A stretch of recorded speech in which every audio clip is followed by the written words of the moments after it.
ajandaa beekan gulummaa faa fuudhee nama olii gadi hin deddeemu arga. Tun namitti maraattuudha saayikoo maraattee jirti.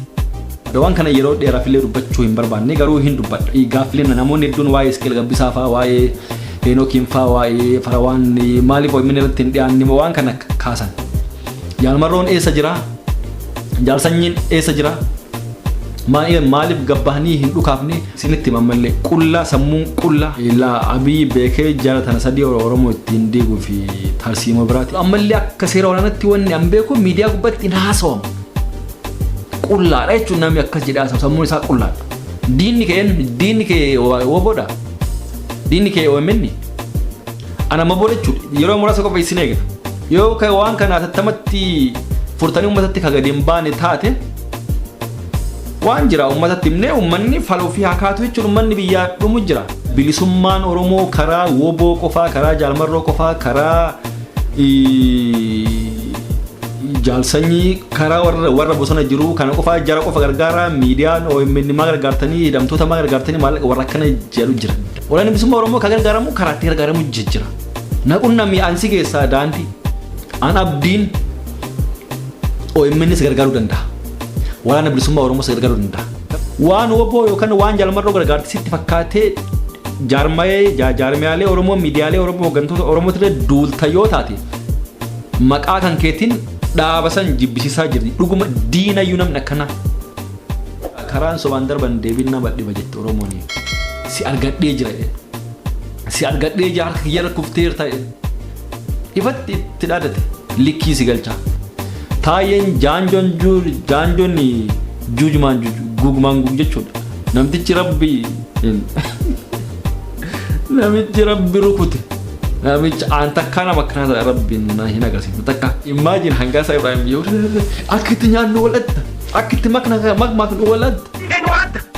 Akkitti makmaaknu waladda akkitti waafaafan waladda akkitti sibin waladda aadaan keenyu waladda.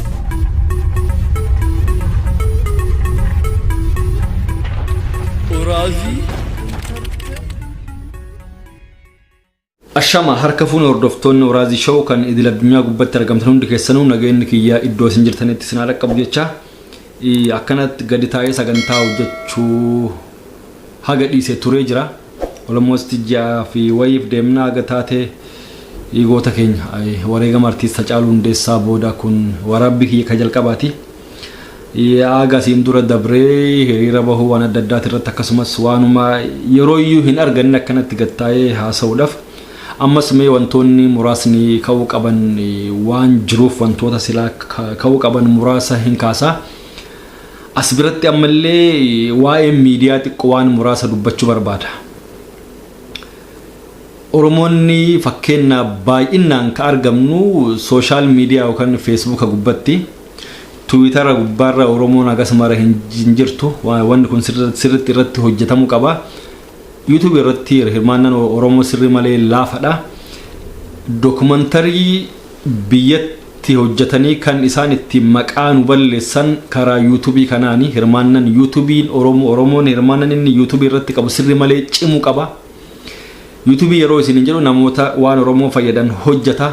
YouTube artistoota Oromoo wantu haaluma hundaanuu dhagaa tokkoon shimbira lamaa jechuudha. Amma odeeffannoon YouTube irra gadhiifamu umrii isaa guutuu ta'a beeytanii yeroo barbaaddetti sarchi gootee argachuu dandeetta. Kwaalitiin isaa gadi hin deemu. Jalqaba irraa miti namni Oromoo sun fakkeenya artiistiin tokko sirba tokko YouTube irratti yoo gadhiise adada namni ilaaluun saantimii muraasa irraa argata. Yoo viyuun isaa namni hedduu ilaale maallaqa waan ifaajee isaas irraa argachuu danda'a. Gara kennaa gara namoota kiyyaa kaasawwan kana yeroo isin dhufamu saantimiin takka waan asirraa argadhu hin jiru. Amma sagantaa kana waraabuuf kaameraa sirreessuun na barbaachisaa. Laayitii jijjiiraa ifa jechuudha. Wanti waraabdee irraa baateen booda yeroo waraabdu kanayyuu wantoota keessaa sirreessitu jira. Haasawa edit godhama. Normally anaasawa kiyya baay'eellee editing godhu jechuun akkuma waraabetti waan sirraa qabu qofa sirreessee gadi dhiisa. Edit godhama ammallee xiqqaattu viidiyoo kana amma isin maxxansuuf saa hedduu natti fudhata. Bakki tan jiru biyya Awurooppaati. biyya Awurooppaa kanatti ammoo jechuun namni samba asitti sa'aatiin yoo xiqqaate birrii biyya kanaa 10 haga 15 akkasitti hojimmaan guyyaatu jechuudha. Hojiin maal jedhama mooyaa jedhama hin gaafanniyyuu hagas nama kafalama. Sa'aatii hagaagana ga'u kaasirra fixu kana yoo waan takka hojjadhe waan guddaadha jechuudha. Akka dhuunfaa kiyyaatti nan fayyadu akka dhuunfaa kiyyaatti. Kanaaf saantiima sirraa argachuuf miti akka dhuunfaatti YouTube'n kiyyaa dhiyoo mataa monetize ta'ee waa lakkaa'u jechuudha. Viidiyoo tokkorraa doolaara 90 fa'aa jechuun saantiimii 90 doolaara takka fa'aa akkana lakkaa'a. Kanaaf gara biraatti fudhatamuu hin qabu yooma ta'illee silaanuu namnummaan Oromoo tokko otuu fayyadamee silaa waan gaariidha. Akkasitti akka walii hubannuuf namoonni hedduun hubannaan hin jiru YouTube irratti maallaqa dalagamaa malee akkamitti akka dalagamu warra akkamii akka maallaqa argatu sirriitti namni hubannoon hin jiru otumaa argameeyyuu waan guddaadha. Garuu an akka dhuunfaatti Oromoon gara miidiyaa hundaa dhufuu qaba jedheeti amana. Fakkeenyaaf dokumentariilee akkuma jalqaba sinimee dokumentariin uummata Oromoo irratti hojjetamu akka jiruun habashoonni YouTube kana qabatanii jiran. YouTube kanarra deemee namoota YouTuberoota Oromoo namoota waa'ee Oromoo dubbatanii yoo ilaalu miidiyaan ala jechuudha. Muraasa waan miidiyaan hin kaafne nuti warri aktiif taanee warri waan Oromoo fayyadu dubbachuu dandeenyu. Dhufnee yoo dubbanne waan guddaadha. Kana akkasitti akka hubatamuu fi mee amma sodudumaan gara sagantaa kiyyaa deema. Baazawii namoonni hedduunis nagaafachaa turtanii wantoonni akka piraankii maaliin kunniin kunooti mee isinitti mul'atu wannaan piraankileen sun hundi asirra jira laaptooppii kanarratti gara galchee dhiisechuun gara nama 70 akkanatti already lafa jira.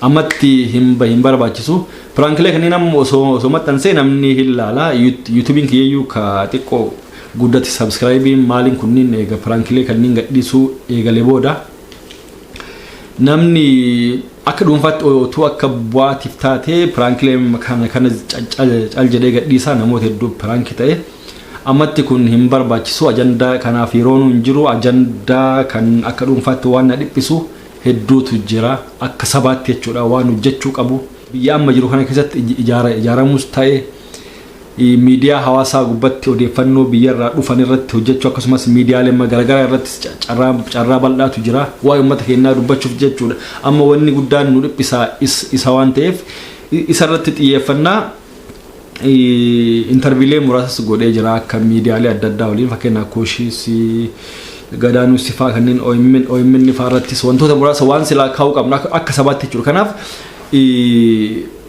wanni nuti akka sabaatti amma irratti fokas gochuu qabnu dhugaadha maal jedhan beektee imimmaan kan kee diinni sin argin jette Oromooni. Wareegamni artiist Hacaaluu Hundeessaa nu gubus aarrus hadhoofnus daran cimneeti jabaannee kan akka qabsoo kanatti deemnu mootummaan afxanyaa kan akka hundeen ofirraa buqqaafnu daran Oromoon tokkoomee yeroo itti ka'edha. Har'a ajandaa muraasa ajandaa sadeen takka irratti dubbadha. Akka dagachuu naannaa harkaa hin taaneef wantoota piraankilee maalii sanniin yoo rabbi fedhe already waan waraabamee lafa jiru namoota hedduudha ka piraankii jechuun amma anamma immaraadhaaf of sodaachaa ture dhugaa rabbii dubbachuuf waan maraa of si'aa ture namni amma namni maraatu kun beeytanii jechuun isii namni akka maraata maalii waan akkana laaftudha jechuun stressii irraa waan nurratti uumame kanarraa kan ka'e hin maraadhaaf jedhee of sodaachaa ture hangas hunda jechuudha yoo rabbi fedhee gaafin wantoonni hundi haalli sirraa hayyoonni kennamanii dhaatibanii wanni hundi sirraahan waan ji'attis torbaan lamattis yeroo takka ta'u tokko isinii gadhiisuuf yaalii godha namoonni hedduun waan nagaafachaa jirtaniif jechuudha. Amma mee gara poointii guddaatti achi isiniif deema. Akkuma jalqaba jennu warroonni chaanalii kanaaf haarawaa taatan subscribe akka gootan isin gaafanna. Oromoon gara YouTube dhufuu qaba gara Twitter dhufuu qaba gara Instagram dhufuu qaba fakkeenya amma Twitter gubbatti waan akkana takka gitanii maal jedhama ila waan sararri lama akkana gaddeemee sararri lama immoo moggaa keessa dhufu hashtagii san fayyadamtee cal jettee guyyamarraayyuu Oromoo protests Abiy must go jettee yoo post goote wanni sun namni meeqa waan akkasii akka post godhe warra miidiyaatiif hin fida fakkeenyaaf warri hoggantoonni miidiyaa maaliin kunniin oduu ka barbaadan Twitterarra addunyaa gubbatti wanni uumame maali jedhanii ka isaan ilaalan Twitter gubbaadha. Hashtagii san fayyadamtee Oromoo protest jettee yoo post goote Abiy must go jettee hin dhufaaf warra miidiyaatiif search godhanii yoo namni 5,000 Oromoon 5,000 Oromoon 10,000 guyyaa tokkotti waan san post godhe wanni kun maal jedhaniiti nama Oromoo nama waa'ee qabsoo kanaa beeku gaafachuu danda'an jechuudha. Achievementii jechuun injifannoolee guguddaa hedduutu argame. Kanaaf kan akkasii gabaabsaa dhimma lama kaasuu barbaada. Dhimma haga wannaa guddatti hin seenne dhimma gaggabaabaa waan lama kaasuu barbaada. Tokkoffaan Congress Woman Ilhaan Umar jedhamti dhalattuu Soomaaliyaatii hundi keessanuu hin beektanii Minnesota irratti filannootu ture injifatteerti. Dhimmi isii kun maaliif ka'ayyoo kanaan jettanis taatee Ilhaan Umar miidiyaa qabsoo Oromoo tan iddoo Oromoon itti hiriira baatutti argamteeti isi wajjin jira intala jetteedha. Twitteraa fi Facebook isii gubbaattis waa'ee Oromoo barreessaa turte. Kongireesii keessatti nama aangoo ol'aantu qabu. At the same time habashoonni maal gochaa turani waan isiin Oromoo bira dhaabbatteef kaampeenii fokkataa duula irra godhaa turan namticha san suuraa asirra isiniif kaa namticha isii mormaa ture sagalee Oromoo sigara sagalee % 30 wayii argate isii yoo dongoroo baade % 57 akkan argatte natti fakkaata. Qoy inni 37 isiin 57 akkana akka naannoo sanatti fakkaata. Almost jechuun kaampeenii gochaa turan dhalattoonni Itoophiyaa warri ጥሩ ኢትዮጵያዊ የሆናችሁ እቺ ዘረኛን አትምረጡ ማሊ ጀቻት ካምፔኒ ጎቻ ተረኒ ገሩ ኢልሃን እንጅፈቴርቴ ናመቀብሶ ኦሮሞ ስሪ ገርጋሩ ናመቀብሶ ኦሮሞ ቤኩ ኢዶ ኦሮሞ ሊተርገምቱ ሂሪራ ሁንደረት ያርገምቴ ናማ ኢስ ወጂን ጅረ ጀቴ ዳበቴዳ ዳለቱ ሶማሊያቲ ኦሮሞኒ ሚኒሶታ ጅራኒስ ቀብሶ ከነ ዋን ስርቲ የቹን አባቱ ኢብደጀለ ቱቀታ ቤተኒ ኤኖ አከታቲ ኦፊኬቲ ሂመታ duraan wanni biyyaalaa kana ture maqaa Itoophiyaa fakkeenyaam community Itoophiyaa waan jedhamu jira communityin kun alaabaa lummuutii qabata alaabaa lummuutii jechuudha kamiin qabata jechuun maqaa Itoophiyaatiin nulleen egaa lam Itoophiyaa maan beekamna seenammaan kennayyuu badee as hero akka inni fakkeenyaam gootonni maaliin yeroo kaan gootota warra meelika warra naftanyootatu ka'a kanaaf wanni kun hundi amma jijjiirameeti jira mee afaan Itoophiyaatiin akkam bulta jechuun maal jechuu yoo jedhame danaa dark jedhanii itti himan akkam bultee itti himan jechuun hangana hunda cunqursa ture maqaa Itoophiyaatiin Oromoonni biyyaalaa jiraatan waan kana hunda balleessaniiti jiranii Ilhaan Umariin akka Oromootti waan guddaa intalan nu gargaartee baga gammadde jechuun barbaanna. Inni biraa wanni fakkeenya guddaa ta'u muummichi ministeeraa Beerut rakkina Beeruutti uumame hundi kennayyuu hin beeynaa wanni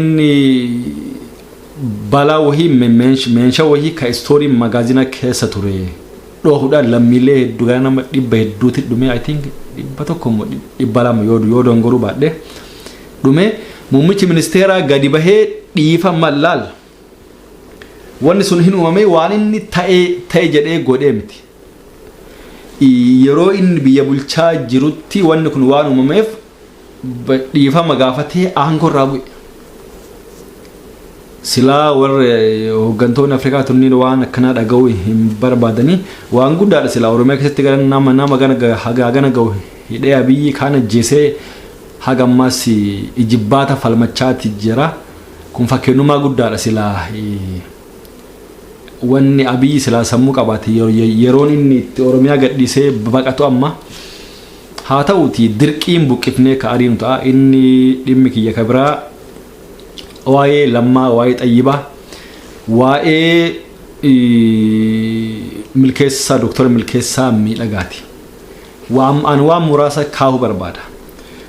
takka dhugaa walii baasuun barbaachisaadha akka hogganni keenya obbo Jawaar Mohammadis jedhaa bahetti calqabuma irraa obbo Lammaa Magarsaa warra PP kanaan jechuun ilaalcha irratti akka wal dhaban garuu basic wantoota bu'uuraa irratti walumaan deemanii ijaariinsa bilxiginnaa kan irratti waan wal dhaban fakkaata. Obbo Lammaa Magarsaas nama qabsoo Oromoo keessatti nama waan dandahu godhee jira. Waan itti mijate waan haala itti fakkaatuun galatoom jennaan. Garuu ammoo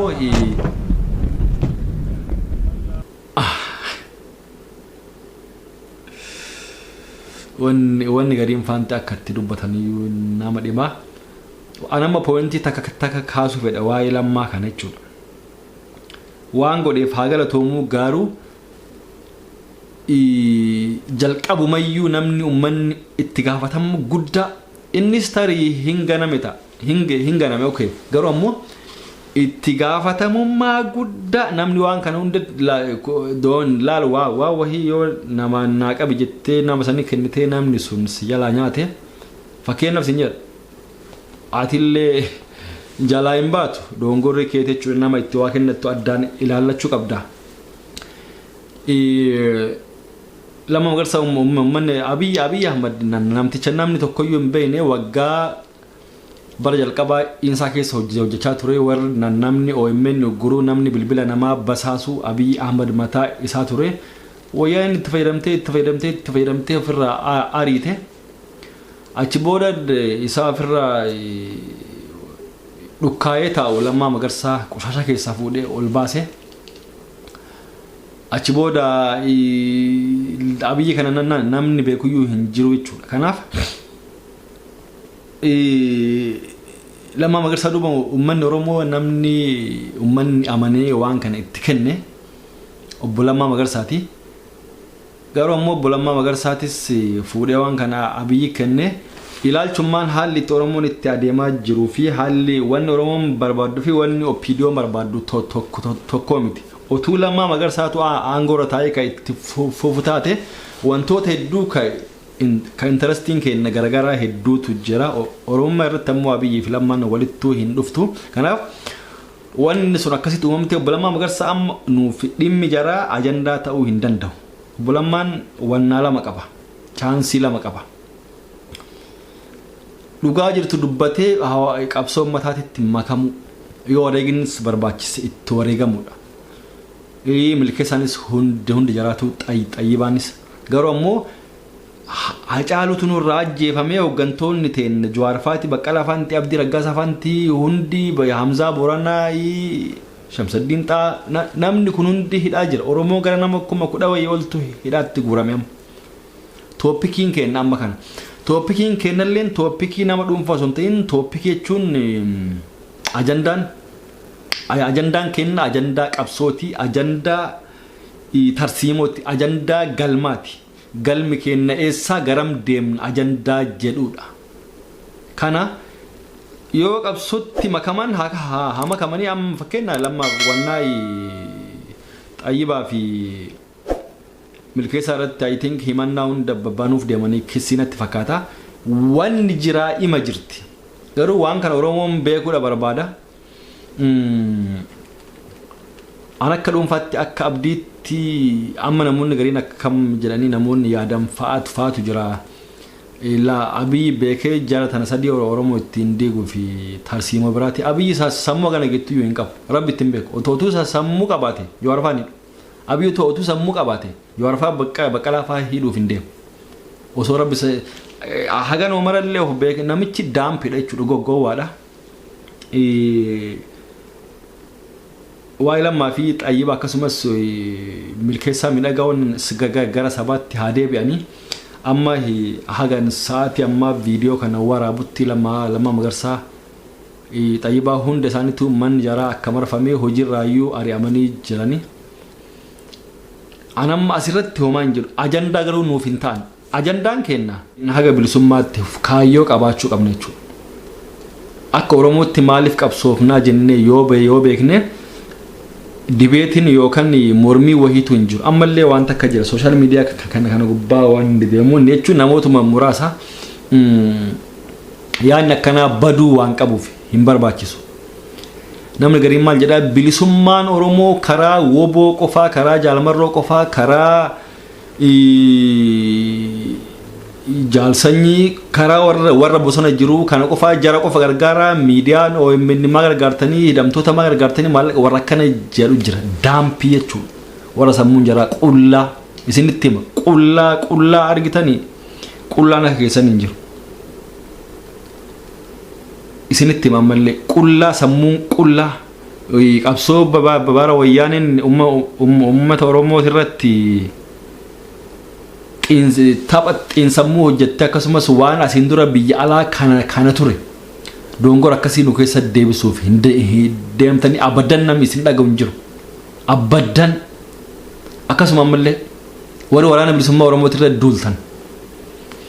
Jaalmarroon eessa jira? Jaalsanyiin eessa jira? Maaliif gabbahanii hin dhukaafne? Waan godhaa jiran isaantu beeka. Waan asitti kennite jijjiira. Namni jaalatee namni akkasii bosona seenaa namni jireenya nagaa jiraachuu danda'u. Yoo fedhanii nuun qabsaayin.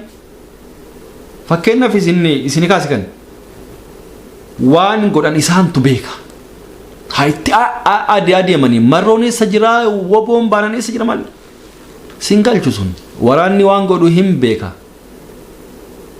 Qabsaa'ee dhiisee waraanni waan godhu ammallee akka seera waraanatti wanni an beeku miidiyaa gubbatti hin haasawamu. Qullaadha jechuun namni akkas jedhee haasawu sammuun isaa qullaadha. Diinni kee woboodha. Diinni kee OMN. Diyoo dhugumaan diinni kan kee kaa bilxiginnaa ta'u taatee fookasii kan kee garas deebuu qaba. Dhimma xixiqqoo ganda keessaa itti deebita bilisummaa booda. Ajandaa akkasii warra ooftan dhaaba. An abdiin OMNs gargaaruu danda'a. Waraana bilisummaa Oromoo gargaaruu danda'a. Kabiraan mallee gargaarsi waraana bilisummaa Oromoo feesbuuka gubbatti miti kawannaa jedhamu. Feesbuuka gubbatti miti. Amma goofandimii wayii gargaarsa jaalmarrootiif jettee yoo bante yoo sun riippoortii godhanii sirra cufan maal Oromoon maal jetti rifeensa tokko kophaatti haaddattaa tokko ammoo nama duratti haaddattaa jetti Oromoon. Waa'ee waraanaa miidiyaa gubbatti hin haasawamu. Anamma akka dhuunfatti waan quba qabu jira. Akka Jarmaniitti akka biyya hundatti wanni waraanaa miidiyaa gubbatti hin haasawamu. Waan ati miidiyaa gubbatti hin arginiif. Wanni ta'u yoo dhugumaan waraana bilisummaa Oromoo gara abbaan gargaaru waraanni bilisummaa Oromoo miidiyaa gubbatti hin gargaaramu. Waraanni bilisummaa Oromoo kan gargaaramu karaatti gargaaramu jijjira. Naqunnamii ansi keessaa daandii Jarman keessa yoo jiraate biyya barbaadde yoo jiraate Suudii keessa yoo jiraate Ameerikaa yoo jiraate jarisa haa qabsaa'an an jaalmarroof birrii yuuroo 100 kennee OMN'if 100 kenna itti amannaa lamaanuu jechuudha.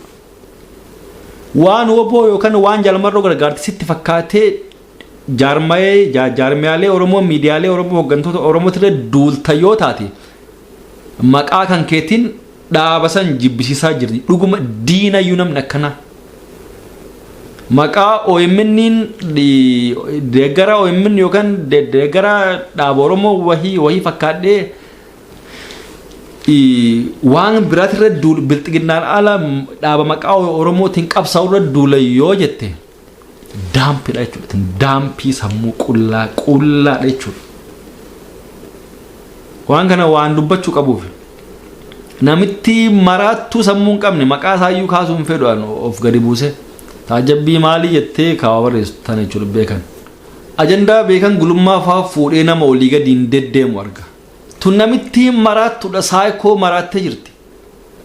Sammuu hin qabu namitti maqaa isaallee kaasee moolpo garuu irraa akka wannaa jawannaa ittaniif miti. Namni inni hin korre hin jiru. Beekan gulummaa waa lama qaba. Takka kaleessas wayyaaniif ergamee Oromoo qoodaa ture maallaqaan har'as bilxiginnaatu ergee Oromoo arrabsiisaa jira yookaan maraattu akkuma innuu jedhe sammuun maraatee jira jechuudha. Sammuus yookaan sammuun beekan gulummaa nagaa hin qabdu maraattu jechuudha. kan ifatti walitti kan maayee kan akka fakkeenyatti kaasee namoonni qoshaashan akka isaa hedduutu jira namaan illee waan jedhu gaafa inni taajabbii jedhee waan irratti barreessu yuan itti dubbanne waggaa meeqa dura taajabbii maali jedhee waa barreeffama gana ga'u tokko narra barreesse gaafa sun itti dubbanne garuu ammoo namni kun ergama biraa qaba namni kaayyoo bilisummaa Oromootitti amanu yeroo ammaa dhaaba Oromoo kan birattu hin duulu waan hunda miidiyaarra gadi baasanii hin dubbatan inni biraan mallee kan dubbachuu barbaadu waraanni Abiy Ahmad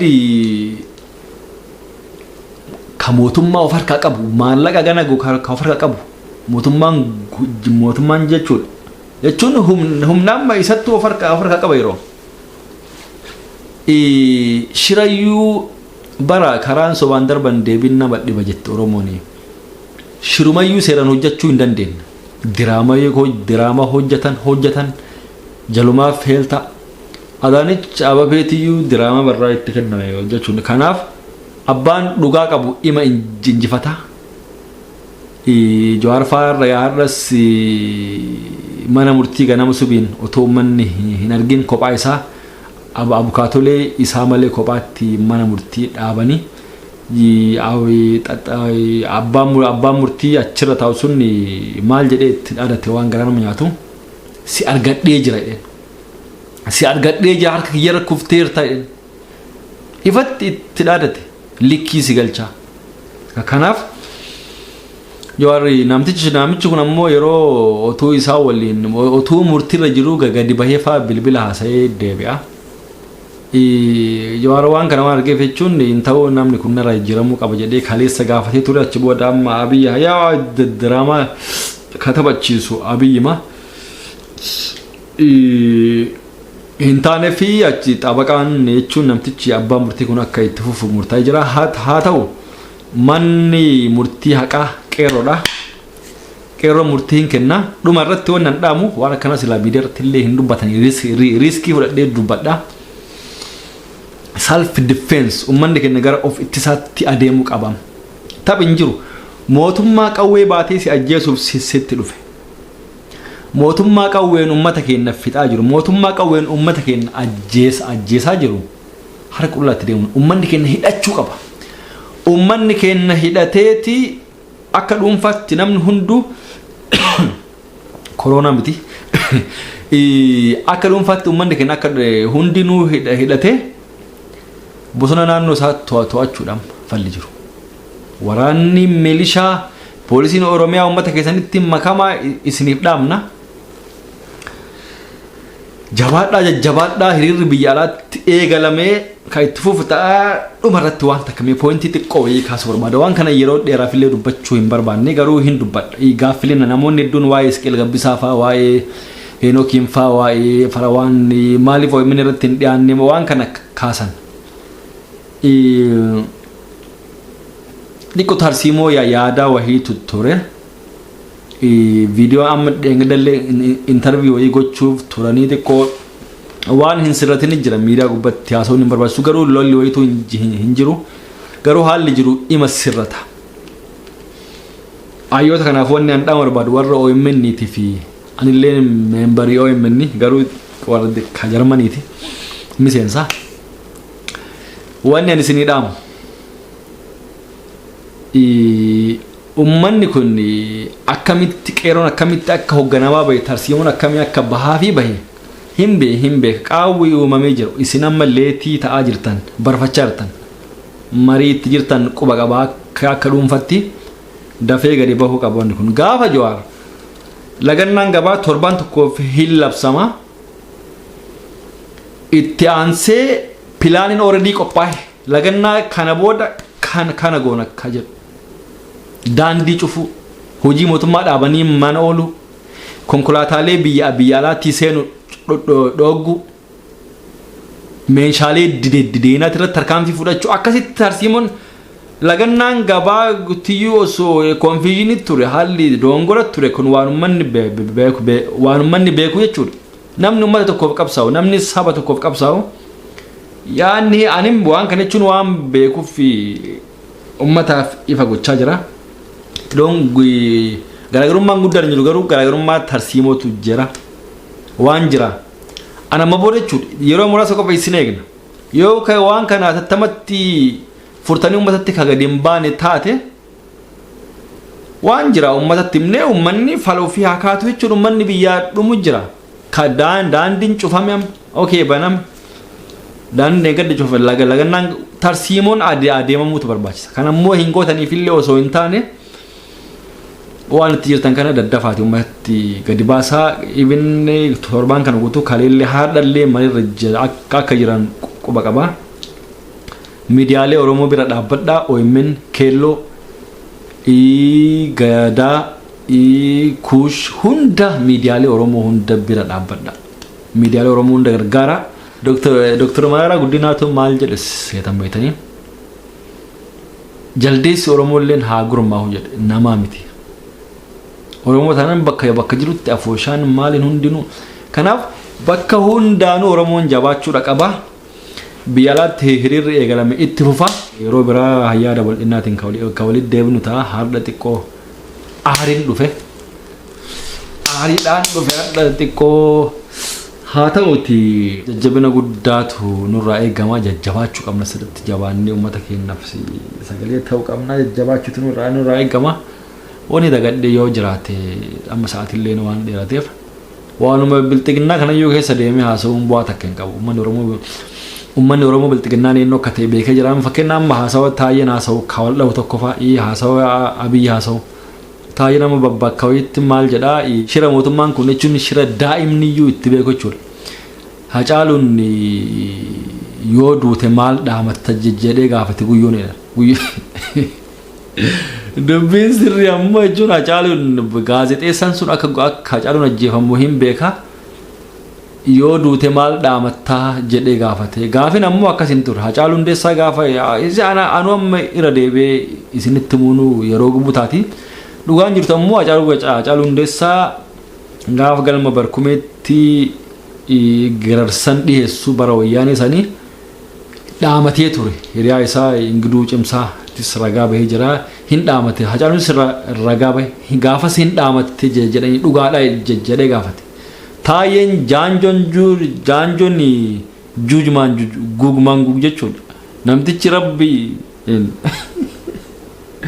namichi rabbi rukute namicha aan takkaa nama akkanaa rabbiin hin agarsiifne takka yeroo garii namni maal jedha abbooba gurbaa kana wayyaanettuu hidhamtoota Oromoo basaasuuf mana hidhaatti ergee ani yaada kana akka dhuunfaatti hin fudhadhaa osoo hin ta'e jechuun yaadni akkanaallee hin ka'a ta'us mala ani hin beeku ummata namoonni hedduun yaada akkasii kaasanii kanaaf na ajaa'iba namni sammuu qabu xiqqoo wanna jechuu qaba amma namni Oromiyaa fa'aa hogganu Hangaasaa Ibrahim fa'aa jechuudha jechuun wanni gariin faanti waan kolfaati waan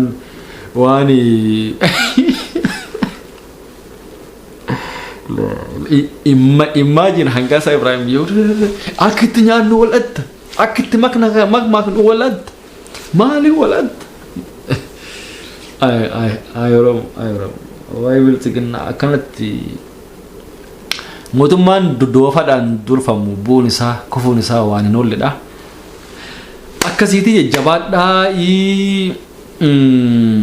warri mootummaa kana kee jirtanis deengadda san kuushirra dubbadhee jira irra deebuun hin barbaachisu sirna akkamtu ijaaramaa jira jedha of gaafadhaa mootummaan lama magarsaadhi mootummaan xayyibaadhi ilma Oromoo bilxiginnaa keessa jiraniif dhaama mootummaan xayyibaadhi akkamitti nuuf ta'a jettanii addan akkamitti itti yaaduun isin barbaachisa ammallee hin barafannee gara sabaa deebi'aa isiniin jedha galatooma ulfaadhaa kun abdii xayyib waaqootii sagantaa wal fakkaatan yeroo biraa walitti deebina aktiif taanee amma booda yaada kaafne ka irratti mari'annu ta'a nagaranaaf jiraadha isin jaaladha subscribe itti roobsa isiniin jenna jechuudha bye